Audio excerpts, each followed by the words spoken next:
The FEH Channel to introduce Book 6 is finally coming tomorrow. But when looking at the thumbnail, I and many others noticed something interesting. In the image, we don't see Asker. We don't see some new kingdom. Instead, we see Embla. So the question stands, what does this mean for Book 6? With the recent Fire and Ice series of Tempest Trials, IS has been giving us an epilogue of sorts to Book 2, telling us more about what happened to Fjorm and Legjorn, and exploring the dragons with whom their families shared a blood pact, those being Nifl and Muspel. I propose the idea that Book 6 is going to be a feature-length version of this for Book 1, following up on certain story threads that we haven't seen in years. Possible spoilers ahead for Book 6, but I also have no insider knowledge, so all of this is pure speculation. Just don't get mad if I actually guess something right.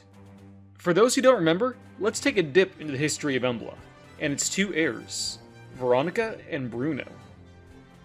Embla is a nation that has had a long and storied history with Asker.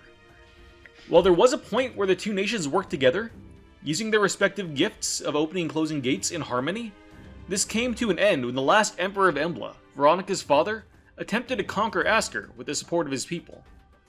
However, he died before he could see his dream come to fruition, and the nation's throne passed to his second wife, Veronica's stepmother, who declared the war over. The land returned to peace until Veronica came of age, and began waging her own war against Asker. As far as we can see, this is in no way a war sanctioned by the Empress. This is Veronica's personal war, a way for her to, in her eyes, follow in her father's footsteps. But there may be more going on behind the scenes than we realize. As Bruno told us in Paralogue 3, the Emblan royalty had made a blood pact with a wicked god, one known as the Devourer of Royals, Ruin born upon wings, and the original demon.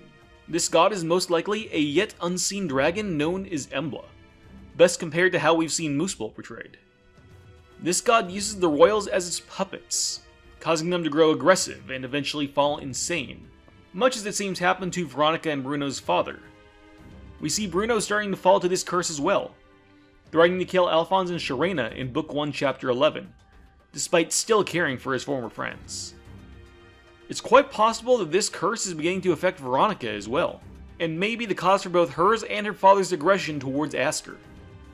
While Veronica seeks to conquer Asker, Bruno has a very different goal: to end the curse placed upon their family. As shouldn't be a surprise at this point, the Askerans also gain their power from a blood pact with the dragon. This one we've only seen reference to once, as Asker the Great Pathfinder, in the first intermission, which was released to explain the Sacred Seal's forge back in October of 2017.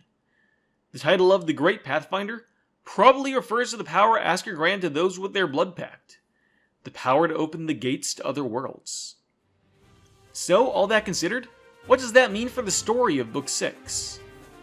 Well, ever since Book 1 ended, my friends and I have had a theory regarding how we expected the story to end. We actually originally thought this was going to be the endgame to Heroes as a whole, but that was before the Asgard plot really got going, and that is clearly the next endgame. The start of the book will be very similar to Book 1, as Veronica once again attempts to conquer Asker. We will see her again, and probably Xander as well. That said, Veronica will be different, more violent, almost deranged. It will be clear that the curse is taking effect, and Xander will probably feel very uncomfortable with how things are going, but he will still support Veronica just to help her. Meanwhile, we'll also get to catch up with Bruno, who, mind you, we haven't actually seen in the main story since Book 1, discounting the fake Dream Bruno we saw briefly in Book 4. He'll be continuing his goal from last we saw him, and will have come a long way. He'll probably be a helper for the earlier parts of this book, leading the Askerans from place to place in order to track down the last bits of research, and do the heavy lifting for his preparation to break the curse. I imagine we'll also meet the Emblan Empress, who, as I mentioned previously, is Veronica and Bruno's stepmother, who does not support the war with Asker. She will probably act as another ally throughout this book. Eventually, maybe around the midpoint, we will finally see what it is that Bruno has been preparing for. He will successfully remove the curse from Veronica, but in doing so, he will actually be sacrificing himself for his sister, taking the entire power of their bloodline, of the Dragon Embla, into himself, and losing control. A possessed Bruno would then be the villain of the second half of the story, fulfilling his ultimate plans to conquer Asker. Base Veronica will probably be the midpoint hero in this book, and wanting to work with Asker to help put her brother to rest. We will get a lot of lore here about the relationship between the dragons Asker and Embla, and stuff will be revealed regarding the origins of their nations and the true nature of the gifts granted to the two bloodlines by their pact partners. At the end of the book, they'll have to slay Bruno, and doing so kill Embla as well, breaking the curse. One or both of Henriette or the Empress may end up being killed as well, leaving the grieving Veronica and or Alphonse to rule their respective nations and changing their dynamic yet again. With all that done though, I also want to talk about what OCs I expect us to get over the next book as well. Based on this story, as mentioned earlier, Veronica will probably take on the role of the midpoint hero. The end of book dual legendary mythic would of course be Bruno and Embla, and somewhere in there we'll also get the Empress of Embla playable as well. While there's absolutely no reason to think this, I love the idea of implementing Jake as an Embla general and a recurring character throughout this book. For those who don't know Jake, he's another recurring Fire Emblem character, appearing in Genealogy, Blazing Blade, and all of the Marth games.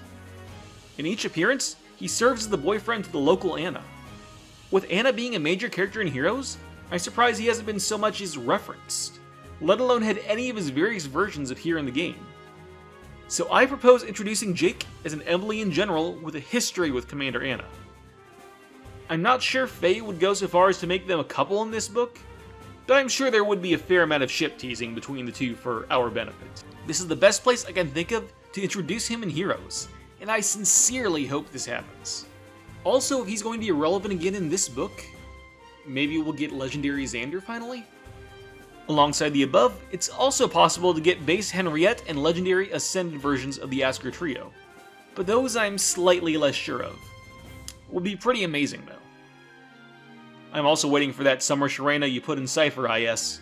Look at me, why is she not here? Look at her, she would be perfect. Just give her to us. With that, I believe that covers everything I wanted to share regarding my expectations for Book 6. What do you think of the story I've crafted? Do you find it believable? Do you want it to be true? Do you think we'll ever actually get a Zenith version of Jake? Let me know in the comments, and also share your ideas for what you'd expect from a Book 1 follow-up story. Thanks for watching, and then join us tomorrow in watching the FEH Channel to see how correct I am. And remember to schedule another appointment with your Phaeologist real soon. Goodbye.